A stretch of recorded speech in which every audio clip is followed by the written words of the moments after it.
Alain, nous allons parler de Bruno Retailleau qui, à la surprise générale, s'est déclaré candidat ce matin à la présidence de son parti, les Républicains.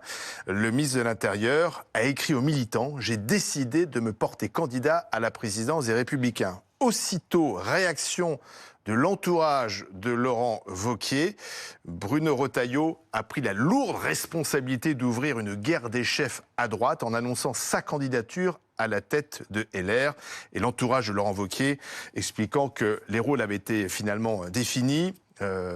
Retailleau à Beauvau et Laurent Wauquiez devait mener à bien la mission de reconstruction du parti. Mais là, Bruno Retailleau a décidé d'accélérer. Alors pourquoi justement il se lance dans cette bataille maintenant, Bruno Retailleau? Alors d'abord, l'idée du pacte, c'est ce que disait déjà il y a quelques jours Laurent Wauquiez. Il faut savoir si c'est vrai. En tout cas, je ne crois pas qu'il y ait de trace écrite de ce pacte. Bon, pour le reste, pourquoi maintenant? De son point de vue, du point de vue de Bruno Retailleau, je trouve que c'est plutôt bien joué. Parce que il annonce qu'il est candidat à la présidence du Parti républicain. Ça veut dire en réalité qu'il annonce qu'il a envie d'être candidat à la présidence de la République. C'est clair comme de l'eau de roche. Il le fait à un moment où, du point de vue de l'opinion, il a réussi une percée comme ministre de l'Intérieur. Il le fait à un moment où il est, qu'on s'en félicite ou qu'on le regrette, c'est autre chose, mais assez au point d'équilibre de l'opinion en ce moment, c'est-à-dire plutôt droite dure, ce qu'il est incontestablement, droite dure, il prend de court, d'ailleurs les réactions le montrent bien, il prend de court Laurent Wauquiez. Autrement dit, moi j'ai l'impression qu'il a marqué un point. Alors, c'est le premier point. Bon, c'est la tradition, de toute façon, chez les Républicains qui, au départ, deux candidats. On ne sait pas quand il y a l'élection, d'ailleurs. C'est absolument, théoriquement. Bon, mais ça n'est pas un hasard. C'est fait juste avant la réunion d'une commission importante de la direction, avec la perspective dans peu de temps d'un congrès. Tactiquement, c'est bien joué. Ça n'est que le début, évidemment. Et comme Laurent Wauquiez est teigneux, ça va être, comme d'habitude dans cette famille d'ailleurs, assez violent. Une nouvelle guerre des chefs à droite, Natacha Polony? Alors, il y a la dimension tacticienne. Et en termes tactiques, ce qui est à peu près la seule dimension, par exemple, de quelqu'un comme Laurent Wauquiez, en effet, ça pose problème. Puisque Laurent Wauquiez, ça n'aura échappé à personne, n'agit jamais sans avoir en tête la question de savoir si ça le favorise ou si ça le défavorise pour 2027. Et là, il se retrouve du coup pris de court. Ce qui est, ça peut être assez amusant si on a un poil d'ironie, mais de fait, on voit que tous ont analysé pour 2027, puisqu'ils ne pensent tous qu'à ça, qu'il y avait un espace à cet endroit-là. Ils pensent tous que c'est là que ça va se jouer, et on voit un Gérald Darmanin, un Édouard Philippe de son côté, etc. Il va y avoir pléthore. Mais il y a aussi une dimension idéologique de fond sur les grands mouvements de l'opinion. Et là, ce qui est intéressant, c'est que Bruno Retailleau incarne une partie de l'opinion. Alors toute la question, c'est de savoir exactement, justement, jusqu'où va cette partie de l'opinion. Il incarne très clairement la dimension d'une droite catholique qui s'est réveillée, qui a envie de compter, qui avait émergé au moment de la manif pour tous, puis qui ensuite a redisparu dans les limbes et qui tout à coup se dit... Qui avait un peu incarné François Fillon en son temps. Exactement. Et il pense que c'est leur heure. Le problème, c'est de savoir jusqu'où ça s'étend. Or, je pense qu'il plaît à l'opinion pour ce qu'il fait sur la sécurité. Je me demande si ça dépasse cette pure question de la sécurité et de l'immigration, et si, pour le reste, il n'y a pas quand même une niche idéologique. Ça, je ne sais pas. Est-ce qu'il ne peut pas récupérer des électeurs de droite qui sont partis rejoindre Marine Le Pen et qui manquent aujourd'hui aux Républicains, vu leur score assez fragile? La première personne à qui ça ne doit pas faire plaisir, après Laurent Wauquiez, bien entendu, c'est d'abord Éric Ciotti, parce que c'est très exactement une partie de l'électorat des Républicains qui peut être attirée par Bruno Retailleau. Mais pour Marine Le Pen, c'est évidemment une rivalité d'un type différent de ce dont elle a l'habitude. Il a l'avantage sauf échec, comme ministre de l'Intérieur. Après tout, pour l'instant, il est dans la bonne période. Quand on s'installe et qu'on est doué pour l'expression et qu'on arrive avec une idéologie très construite sur ce sujet-là, au début, ça marche bien. Ensuite, s'il y a des pépins qui s'accumulent, ça marche moins bien. Mais disons, dans cette phase-là, moi, je crois qu'il marque le point. Je suis d'accord avec Natacha pour dire qu'il incarne tout à fait la fraction de la droite catholique conservatrice, traditionnelle, etc. Ça, à mes yeux, c'est tout à fait clair. je pense que sa chance aujourd'hui, hein, je dis ça aujourd'hui, je le dirai peut-être pas dans 6 mois, mais sa chance aujourd'hui, c'est que la droite en général est à un niveau de durcissement qui correspond bien à la position que lui a toujours occupée sur l'échiquier politique français. Il a toujours été à la droite de la droite, toujours été une droite, moi je dis 19e siècle, mais qui était effectivement la droite d'avant le ralliement des catholiques à la République, etc. Il se trouve qu'aujourd'hui, l'opinion et le sondage terrifiant qui a été publié dans Le Monde d'hier le montre bien. Les Français sont à la recherche de symboles d'autorité et pas du tout de tolérance. Donc celui qui incarne d'une certaine manière, ou qui essaye d'incarner l'ordre et la répression, il risque d'être en accord. Thomas Legrand, vous l'éditorialiste de Libération, vous vous passionnez pour cette nouvelle guerre à droite? Parce que je disais nouvelle guerre, c'est l'histoire de la droite française, de Giscard Chirac, Chirac-Balladur, Copé-Fillon. Oui. Ça m'intéresse pas beaucoup. C'est-à-dire que c'est pas que ça m'intéresse pas beaucoup. C'est amusant. La course de petits chevaux à droite est intéressante au-delà. Qui existe dans tout à gauche, au centre. Non, mais au-delà même du roman personnel de chacun qui est assez amusant à commenter, et aussi de distinguer les différentes droites dans l'histoire de la droite, comme viennent de le faire Alain et Natacha. C'est intéressant. Moi, ce qui me désole, c'est qu'on est dans une période où on a besoin finalement de retrouver du parlementarisme, de retrouver un esprit de compromis, de voir entre les partis qu'il n'y a pas de majorité. On ne peut pas agir, on ne peut rien faire, et on ne fait rien. Et on rentre encore une fois, nous les commentateurs et eux les politiques, dans la logique présidentielle qui est en concurrence, cette logique présidentielle, avec une autre légitimité, source de légitimité, c'est la source de légitimité législative, celle qui vote les lois. Donc on y rentre, ça va nous occuper, pendant ce temps-là on fera rien, donc ça me désole un peu. Pour ce qui est, je voudrais répondre à Alain sur la droite dure. Il est au ministère de l'Intérieur. C'est très pratique, le ministère de l'Intérieur. C'est un ministère un petit peu de la parole performative. La parole performative, c'est une parole qui quand elle est prononcée, non pas change la vie des gens, mais change les rapports de force. Donc change la situation, la réalité politique. Mais au bout d'un moment, et on l'a vu avec Nicolas Sarkozy qui annonçait des lois, vous savez, les lois en matière de sécurité, le moment important de la loi, c'est pas quand elle est appliquée, elle est jamais appliquée d'ailleurs, parce qu'on en fait toujours une autre. C'est quand elle est annoncée, c'est l'effet d'annonce. Nicolas Sarkozy, il a finalisé les lisés. D'ailleurs, c'est le seul ministre de l'Intérieur. Il a fait 9 lois. Il a fait 9 lois sur la sécurité, et à chaque fois qu'il a fait une loi, la précédente loi n'avait pas vu 50% de ses décrets d'application votés. Donc c'était toujours l'annonce. Là, il y a un moment où, à force d'annonces, à force de coups de gueule, il va pas se passer grand-chose. Mais si vous imaginez que la sécurité va aller mieux, et donc Marine Le Pen... On peut l'imaginer, oui. On peut toujours imaginer. Mais moi, je pense pas que ça soit en faisant ça. Et Marine Le Pen dira toujours, vous voyez, ils font les gros bras, mais ils n'y arrivent pas. Donc là, c'est pas la présidentielle, c'est pas le prochain président. On discute pas du prochain président. Je pense qu'on discute du prochain Premier ministre de Marine Le Pen. Mais pourquoi pas, mais Alain Duhamel, est-ce qu'il ne va pas un peu trop vite, Bruno Retailleau? Parce que les Français l'aiment bien aussi. Ministre de l'Intérieur, ils vont se dire, ça y est, déjà, ils pensent à autre chose, ils pensent à la présidentielle. Donc déjà, ils ne s'occupent plus de nous, en quelque sorte. Alors, les Français n'aiment pas trop ça. Alors, je suis d'accord. Les Français considèrent que ceux qui sont au gouvernement sont censés être là pour les aider, même s'ils pensent qu'ils sont mal aidés. Bon, je crois vraiment que quand on est ministre de l'Intérieur, on a 6 bons mois pour marquer ou pas, selon ses qualités. C'est le ministre de l'actualité. Oui, donc pour marquer ou pas, mais malheureusement, ils ont toujours des occasions de marquer au début. Oui. Et au bout de 6 mois, effectivement, c'est ce que je vous disais tout à l'heure, se pose la question des résultats tangibles. Alors, il peut y avoir des résultats, disons, qui sont en réalité symboliques. Naturellement, à ce moment-là, ce sera sur le problème de l'immigration, évidemment, où ils diront, voyez, on est arrivé cette année à ceci. Marine Le Pen dira, vous mentez.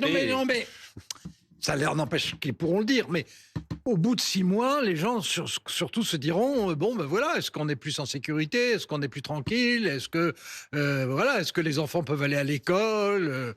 Et à ce moment-là, ça devient plus compliqué. C'est pour ça que je pense que de son point de vue, il a eu plutôt raison de partir maintenant, même si je suis d'accord, il y aura forcément des gens qui diront alors pourquoi est-ce que à quoi sert-il à la place Beauvau s'il regarde vers l'Élysée, évidemment c'est pas très loin géographiquement, il y a 200 mètres, mais ça agacera forcément.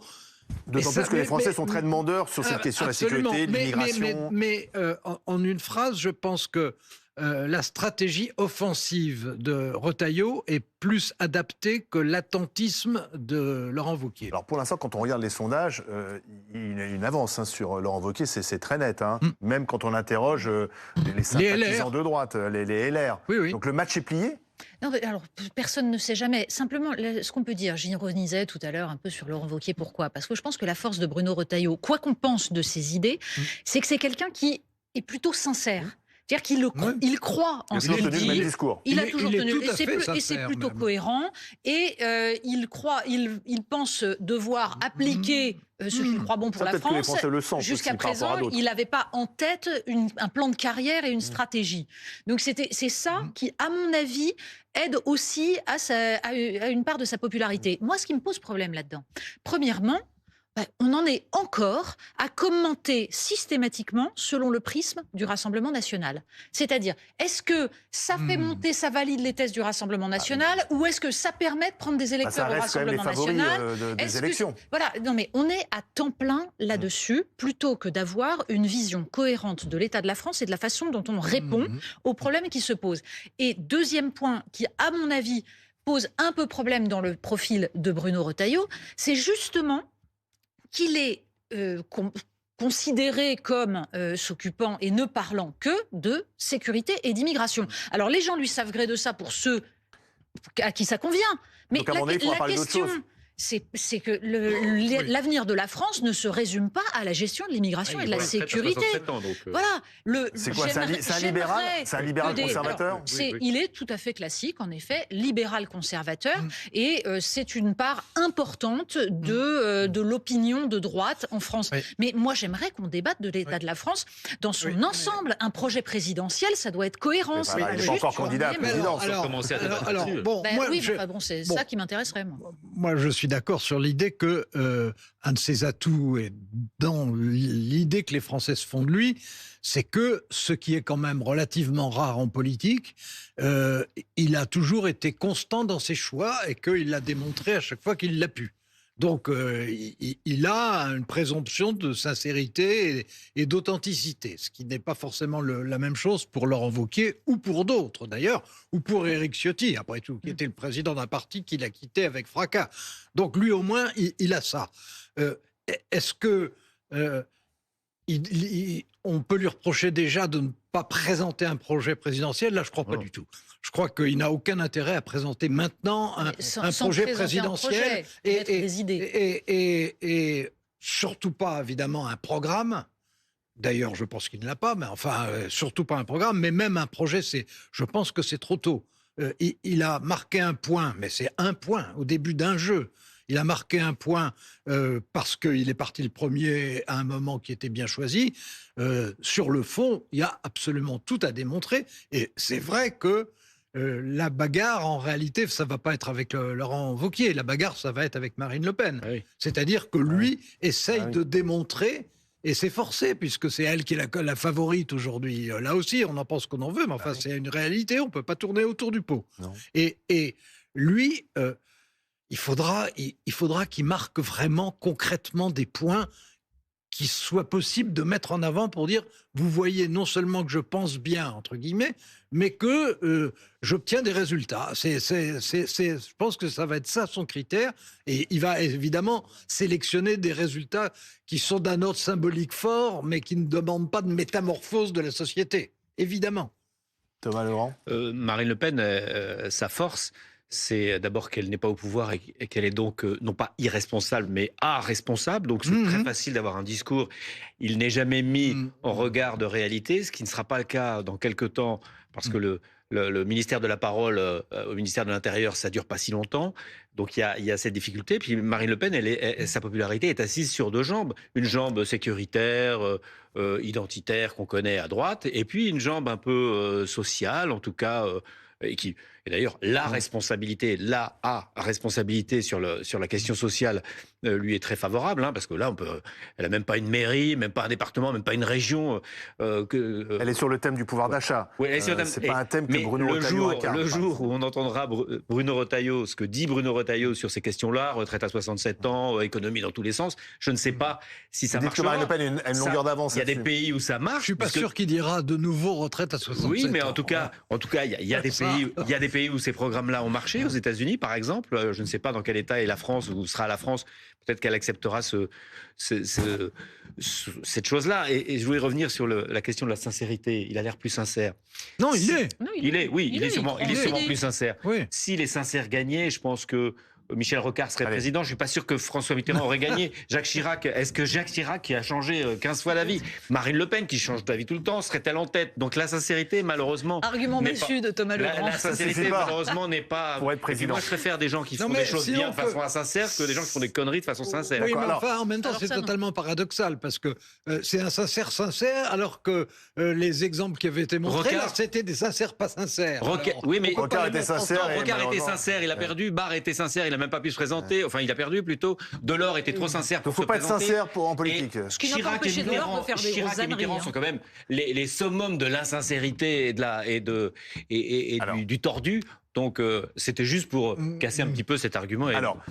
C'est-à-dire le dernier argument politique honorable. L'autre personnalité politique de la semaine s'appelle Richard Ferrand, l'ancien président de l'Assemblée nationale, l'ancien ministre d'Emmanuel Macron, le proche du chef de l'État. Et justement, Emmanuel Macron l'a choisi pour être président du Conseil constitutionnel. Il faudra bien sûr une validation du Parlement. Des commissions de loi. Au sein du Parlement, précisément.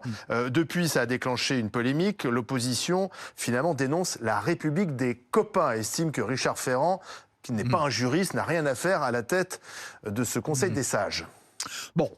Alors, d'abord, moi, je suis, depuis le début de cette polémique, fasciné par le fait que tout le monde parle du président du Conseil constitutionnel comme si c'était lui qui faisait les décisions. Le Conseil constitutionnel, non seulement ils sont 9, mais ils fonctionnent par consensus. C'est un primus inter pares, le président, et c'est pas lui qui impose du tout des décisions. Celui qui est le plus influent en réalité sur chaque décision, c'est celui des membres à qui on a donné le dossier et qui est le rapporteur. Et le président, il n'est déterminant qu'en cas d'égalité des votes. D'accord, il faut mieux qu'ils s'y connaissent. Bon, mieux qu'ils s'y connaissent quand même. Alors, deuxièmement, sur le droit, c'est évident que moi j'aime mieux personnellement quand c'était le doyen Vedel qui était le pape du droit constitutionnel qui siégeait au Conseil constitutionnel, ou quand c'était Pierre Mazot, conseiller d'État, qui était en plus un professeur d'université remarquable et qui présidait le Conseil constitutionnel. Il y a Philippe Bas. Philippe Bas, c'est du bon aloi. Je continue. Richard Ferrand a fait 2 ans de droit, je crois. Oui, il a fait 2 ans de droit. Mais ce que je voulais dire, c'est bon. D'abord, on va pas tous les noter maintenant en fonction des diplômes. Mais c'est vous qui citiez le parcours des uns et des autres. Mais le Conseil constitutionnel doit s'occuper de la validité des lois et de la régularité des élections. Donc, autrement dit, il faut connaître la pratique institutionnelle. On n'a pas besoin d'être professeur de droit civil, de droit pénal, d'histoire du droit ou de quoi que ce soit d'autre. Maintenant, si vous voulez... quelqu'un qui, à la surprise générale, a été un président du Conseil constitutionnel... Un président du Conseil constitutionnel non seulement efficace, mais courageux à la surprise de tout le monde et qui a joué un rôle très important, c'est Roger Frey qui n'y connaissait rien et qui néanmoins a eu une influence. Donc on n'est pas à l'abri d'une bonne surprise. Donc, je pense que c'est pas le sujet. Cela dit, personnellement, j'aimerais bien j'aimerais bien qu'on ait un Vedel. Bon, on n'a pas de Vedel. Alors, Natacha Polony, est-ce que c'est la République des copains? Je reprends l'expression qui a été utilisée par l'opposition. L'opposition joue son rôle, c'est très clair. On sait que Jean-Louis Debré était copain de Jacques Chirac, Laurent Fabius était copain de François Hollande. Le problème n'est pas là. Roland Dumas et Robert Badinter étaient les avocats de François Mitterrand. Voilà. Oui. Donc, la question du copinage ne se pose pas de cette manière-là, me semble-t-il. Après, qu'en effet, il y ait eu des présidents du Conseil constitutionnel qui n'y connaissaient pas grand-chose en droit, c'est un fait également. Et la question, c'est de savoir bon. si... Oui, Il y a une obligation de nommer un et juriste. la question, c'est de savoir combien il y a de juristes au sein des 9 sages. Or Oui. là, ça commence à pencher beaucoup du côté des politiques. Oui, Ça, parce que, c'est pardon, ce qui est- Mais cette fois-ci, dans le renouvellement, il y a quand même 2 juristes sur 3. Nous Puisque- sommes d'accord. Puisque Donc, l'une voilà. était magistrate et l'autre Laurence conseiller d'État. Wisniewski. Enfin, D'accord. ça, l'idéopolitique aussi. Alors, Ah oui, mais premier enfin, point c'est- sur Richard Ferrand, ce qui me gêne, ce n'est pas le fait donc qu'il ne soit pas juriste, c'est le fait qu'il a quand même eu quelques ennuis avec la justice et surtout, Oui, il est bah, parti faire de l'argent. Il a une boîte de conseil. Donc, Et c'est grave de gagner sa vie. c'est très bien de gagner sa vie. Le fait pour des politiques de se recycler dans le conseil, ça s'appelle monnayer son carnet d'adresses. Non. C'est pas exactement la même chose que d'exercer un métier. Et simplement, je Donc il faut pense que des là, fonctionnaires la au question, Conseil la constitutionnel. question on va dire du recul qu'on peut avoir sur l'ensemble des sujets est un problème. Deuxième problème, le Conseil constitutionnel a vu son rôle évoluer ces dernières années dans un sens qui mériterait d'être discuté, mais qui fait que Qui est contesté. justement, il faut préserver cette institution du risque de politisation. Et c'est là où ça risque de... Alors, parce le que, risque pardon, de politisation, Thomas, parce qu'il il reste est quelques secondes. malheureusement, c'est pour ça que je dis que j'aimerais mieux un non. juriste, il est malheureusement éternel. C'est-à-dire parce que tout le monde a choisi... on n'a pas un non, je vais pas exemple... parler sur la question. Oui, non, d'un mot. Oui, parce On qu'il a- reste, non, il reste 20 secondes. Ah bon Pardon, hein, excusez-moi, vous êtes très bavard et c'est passionnant à vous écouter, mais il reste 20 secondes. Après, on bascule en édition spéciale. Thomas d'accord. Legrand. Non, mais moi, ce qui m'embête, c'est qu'on tout ce que vous avez dit est tout à fait vrai. Et donc, il y a déjà eu des cas où il n'y avait pas de juriste ou des copains. Je vous rappelle juste que Emmanuel Macron, mais bon, ça fait très longtemps, était là pour rénover et révolutionner Oui, la politique. voilà. Donc, Voilà. ça, c'est un point. Mais surtout, on va C'est arriver pas grave, dans vous une n'aimez pas période. les gens sincères. Imaginons que Marine Le Pen ou quelqu'un du Rassemblement national ou même Bruno Retailleau qui dit qu'il faut faire par exemple un référendum sur l'immigration alors que c'est pas constitutionnel. Il va y avoir en ce moment, il y a une pente illibérale qui dit que finalement tout est à cause des juges, tout est à cause Ça du empêche Conseil d'agir. constitutionnel, etc. Et donc il faudrait qu'il y ait quelqu'un d'irréprochable, une sorte de Jean-Marc Sauvé, vous savez.